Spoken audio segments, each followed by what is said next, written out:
Part 10. The Final Choice. The platform stopped, and Maya found herself in a vast, starless void. Suspended in the air before her was the orb, pulsing with light, more vibrant than ever. Its swirling mist formed shapes, faces, landscapes, and memories, each vanishing before she could comprehend them. At the edge of the void stood two figures, Kale and the shadowy being that had guided her. Kale's presence was overwhelming, his silver eyes glowing with fury. He held a jagged black blade in one hand, its edges dripping with shadows. The shadowy figure stood opposite him, calm but radiating power. "The orb has chosen you, Maya," it said. "But now you must make a decision. Will you wield its power, or destroy it?" Maya blinked. "Destroy it? I thought the whole point was to master it." Kale sneered. "You're being manipulated, girl.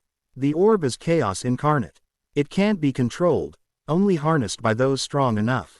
Give it to me, and I'll finish what I started." The shadowy figure countered, its voice steady. "The orb's power is not meant to be wielded. It's a force of balance.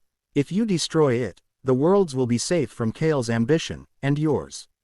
The orb pulsed, its light reaching for her. Maya felt its pull, its warmth. It was power unlike anything she'd ever known, but also a terrible burden. "You can't destroy it," Kale said, stepping forward. "Do you think the remnants of the Warden, or the other forces of the Veil, will simply go away? You'll leave the worlds defenseless. Only I have the strength to use it properly. And look how well that worked out for you last time," Maya shot back. The shadowy figure stepped closer. "Maya, this is your choice. But know this, whatever you decide, you'll shape the fate of countless realms." Maya stared at the orb, her heart pounding. The power it offered could end Kale and keep the Veil's horrors at bay. But she'd seen what power did to people like him. Could she trust herself to use it wisely? "I don't trust either of you," she said, her voice firm. "But I trust myself to do what's right." Kale lunged at her, but she was faster. She grabbed the orb, and the void exploded with light. The energy surged through her, a storm of memories and emotions. She saw the worlds beyond the veil, the fragile threads holding them together, and the chaos that lurked in the shadows. She saw herself, not as she was, but as she could be. The orb spoke in her mind, its voice soft and ancient. "What will you choose, bearer? Creation or destruction?" Maya closed her eyes. "Neither." She poured every ounce of her will into the orb, channeling its power outward. The void trembled, and the orb began to fracture, its light spilling out in waves. Kale screamed, his form disintegrating as the orb's energy consumed him. The shadowy figure watched silently, its eyes flickering with something like approval.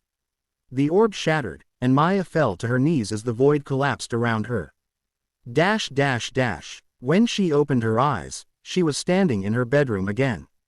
The orb was gone, its power no longer thrumming in her veins. Her eyes were her normal brown again, and the mark on her wrist had disappeared. She exhaled shakily, glancing at the cracked mirror. Behind her, a faint shadow lingered for just a moment before fading away. The veil was safe, for now, but deep down, Maya knew the balance she'd restored wouldn't last forever. One day, the chaos would rise again. And when it did, she'd be ready. The end.